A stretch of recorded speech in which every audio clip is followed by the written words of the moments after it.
My dear students, सभी को नमस्कार। माध्यमिक शिक्षा मंडल मध्य प्रदेश भोपाल ने आदर्श प्रश्न पत्र जारी कर दिए हैं। एमपी बोर्ड भोपाल ने मॉडल क्वेश्चन पेपर रिलीज़ कर दिए हैं। तो आप एमपी बोर्ड की वेबसाइट पे विज़िट करके मॉडल क्वेश्चन पेपर डाउनलोड कर सकते हैं। आइए आज देखते हैं कक्षा 12वीं विषय व्यवसाय अध्ययन यानी class 12th subject business studies का आदर्श प्रश्न पत्र यानी मॉडल क्वेश्चन पेपर 2021-22 का यानी 2021-22 का आदर्श प्रश्न पत्र। और आपका जो सब्जेक्ट है बिजनेस स्टडीज़, ये वाणिज्य संकाय के अंतर्गत का पेपर है, यानी जो कॉमर्स ग्रुप के स्टूडेंट्स हैं उनके लिए पेपर है। बिजनेस स्टडीज़ का जो पेपर होगा आपका 3 घंटे का होगा, पूर्णांक 80 नंबर का रहेगा।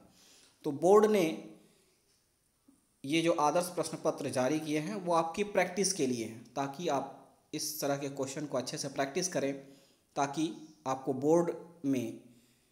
बोर्ड परीक्षा में इससे रिलेटेड कुछ क्वेश्चन आपको मिलेंगे या आपके बोर्ड परीक्षा की जो है अच्छे से प्रैक्टिस हो जाएगी। अब आते हैं, पहले आपको इसमें निर्देश मिलेंगे। आप देख सकते हैं सभी प्रश्न अनिवार्य हैं, ऑल क्वेश्चंस आर कंपलसरी, इस तरह के इंस्ट्रक्शंस दिए रहेंगे निर्देश। फिर आते हैं पहले क्वेश्चन पे। पहला क्वेश्चन है सही विकल्प चुनिए। ठीक है, इस तरह का क्वेश्चन होता है, choose the correct option. Choose the correct option है, प्रबंध का पहला कार्य है, जैसे क्वेश्चन है the first function of management is. तो इस तरह से क्वेश्चन से आप देख सकते हैं, मैंने आपको बताया है इस तरह के क्वेश्चन आपको मिलेंगे 6 और सभी क्वेश्चन 1 मार्क्स के होंगे। कुछ मैं पढ़ता हूँ, बाकी आप देख सकते हैं। फिर इसके बाद आपको मिलेगा जो दूसरा इसमें क्वेश्चन प्रकार है वो है रिक्त स्थानों की पूर्ति कीजिए। रिक्त स्थानों की पूर्ति कीजिए, इसमें भी फिल इन द ब्लैंक्स है और इससे रिलेटेड आपको जो है 7 क्वेश्चन मिलेंगे और सभी के 1 मार्क्स रहेंगे।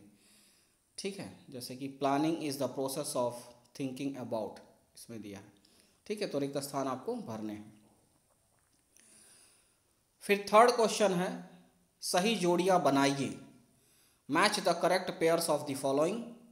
तो इसमें आपको जोड़ियाँ बनाना है और इस तरह के आपको 6 क्वेश्चन मिलेंगे, सभी क्वेश्चन 1 नंबर के रहेंगे। अब उसके बाद प्रश्न क्रमांक 4 में आते हैं, एक वाक्य में उत्तर दीजिए। ठीक है ना, आंसर इन 1 सेंटेंस। ठीक है, इस तरह के क्वेश्चन आपको मिलेंगे 7, सभी के 1 मार्क्स के रहेंगे। कुछ क्वेश्चन मैं पढ़ता हूँ, आप देखिएगा। पहला है अधिकार अंतरण के कितने तत्व होते हैं। How many elements are there in delegation of authority. फिर उसके बाद है वेतन कौन सी अभिप्रेरणा है। Which type of motivation is salary यानी वेतन। वास्तविक कार्य, प्रगति और प्रमाप के अंतर को क्या कहते हैं। What is the difference between actual performance and standard called as। ठीक है, फिर उसके बाद कुछ क्वेश्चन हैं, जैसे मुद्रा बाजार का नियंत्रण किस संस्था द्वारा किया जाता है। ठीक है, controlling of money market is carried out by which institution. देश का, और उसके बाद है देश का सबसे बड़ा स्टॉक एक्सचेंज कौन सा है। Which stock exchange is the greatest stock exchange of the country। तो 1 नंबर के सभी क्वेश्चन हैं और एक और वाक्य में उत्तर लिखना रहेगा। फिर आते हैं क्वेश्चन नंबर 5 में, सत्य असत्य में उत्तर लिखिए। ट्रू फॉल्स का ये रहेगा question, right answer in true और फॉल्स। इस तरह के क्वेश्चन भी आपको 6 मिलेंगे, 1-1 नंबर का क्वेश्चन रहेगा, आप देख सकते हैं। फिर आते हैं प्रश्न क्रमांक 6 पर। क्वेश्चन नंबर 6 से आपका 2 नंबर के क्वेश्चन शुरू होंगे। तो इसमें 6 क्वेश्चन है, प्रबंध एक गतिशील प्रक्रिया है, स्पष्ट कीजिए। Management is a dynamic process, clarify. और नव परिवर्तन से क्या आशय है। What is meant by innovation. Question number 7, प्रबंध के कोई दो प्रमुख कार्य लिखिए। Write two main functions of management. और प्रबंध की कोई दो विशेषताएं लिखिए। Write any two characteristics of management. Question number 8, वैश्वीकरण से क्या आशय है। What is meant by globalization. और उदारीकरण से क्या आशय है। What is meant by liberalization. फिर उसके बाद है क्वेश्चन नंबर 9, व्यावसायिक पर्यावरण से क्या आशय है। What is meant by business environment. फिर उसके बाद अथवा में है, निजीकरण के कोई दो लाभ लिखिए। Write any to advantages of privatisation. फिर क्वेश्चन नंबर 10 है, नियोजन के कोई दो उद्देश्य लिखिए। Write any two objectives of planning. अथवा व्यूह रचना या रणनीति किसे कहते हैं। What is meant bye strategy. फिर 11वां क्वेश्चन है, अधिकार अंतरण से क्या आशय है। What is meant bye delegation of authority. फिर उसके बाद अथवा में है, विकेंद्रीकरण से क्या आशय है। What is meant by decentralization. फिर है, औपचारिक तथा अनौपचारिक संगठन में दो अंतर लिखिए। Write any two differences between formal and informal organization. अथवा संगठन के कोई दो उद्देश्य लिखिए। Write any two objectives of organization. Question number 13 है, विपणन से क्या आशय है। What is meant by marketing. और जनसंपर्क क्या है। What is public relation. Question number 14 है, इको मार्क स्कीम क्या है। What is eco mark scheme. अथवा उपभोक्ता संरक्षण अधिनियम के कोई दो उद्देश्य लिखिए। Write any two objectives of consumer protection act. Question number 15 है, उपभोक्ता की कोई दो समस्याओं का वर्णन कीजिए। Describe any two problems of consumer. अथवा उपभोक्ता के किन्हीं दो अधिकारों को लिखिए। Write any to rights of consumer. फिर है क्वेश्चन नंबर 16 है, वित्तीय एवं गैर वित्तीय अभिप्रेरणा से क्या आशय है। What is meant by financial and non financial motivation. अथवा निर्देशन के कोई तीन सिद्धांतों का वर्णन कीजिए।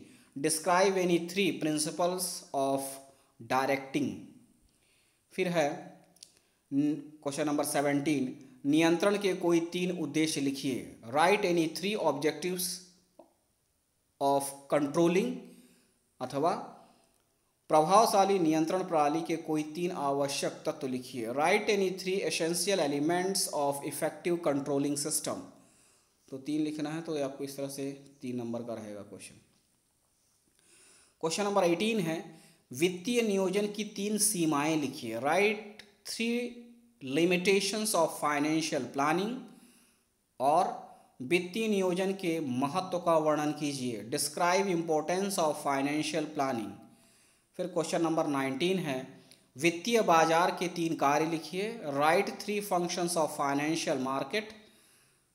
और उसके बाद है अथवा में, पूंजी बाजार व मुद्रा बाजार में 3 अंतर लिखिए। Right the 3 differences between capital market and money market. Question number 20 है, हेनरी फेयोल द्वारा प्रतिपादित प्रबंध के 4 सिद्धांतों को लिखिए। Write any 4 principles of management propounded by Henry Fayol. अथवा वैज्ञानिक प्रबंध की कोई 4 विशेषताएं लिखिए। Write any 4 characteristics of scientific management. ये सब 4 नंबर के क्वेश्चन रहेंगे। 21वां क्वेश्चन है, उद्देश्य एवं नीति में 4 अंतर लिखिए। Write any 4 differences between objective and policy. अथवा नियोजन प्रक्रिया का वर्णन कीजिए। Describe the process of planning. Question number 22 है, भर्ती एवं चयन में कोई 4 अंतर लिखिए। Write any 4 differences between recruitment and selection. अथवा भर्ती के 4 बाह्य स्रोतों का वर्णन कीजिए। Describe any 4 external sources of recruitment. Question number 23, विक्रय संवर्धन की किन्हीं 4 विधियों का वर्णन कीजिए। Describe any 4 methods of sales promotion. अथवा एक अच्छे ब्रांड की 4 विशेषताएं लिखिए। Write any 4 characteristics of good brand. इस तरह का ये भी क्वेश्चन 4 नंबर का रहेगा। तो इस तरह से इन क्वेश्चंस की आप अच्छे से प्रैक्टिस कर पाएँ ताकि आपके बोर्ड के मेन एग्ज़ाम में आप बेहतर कर पाएँ। तो मिलते हैं अगले वीडियो में, तब तक के लिए नमस्कार, धन्यवाद।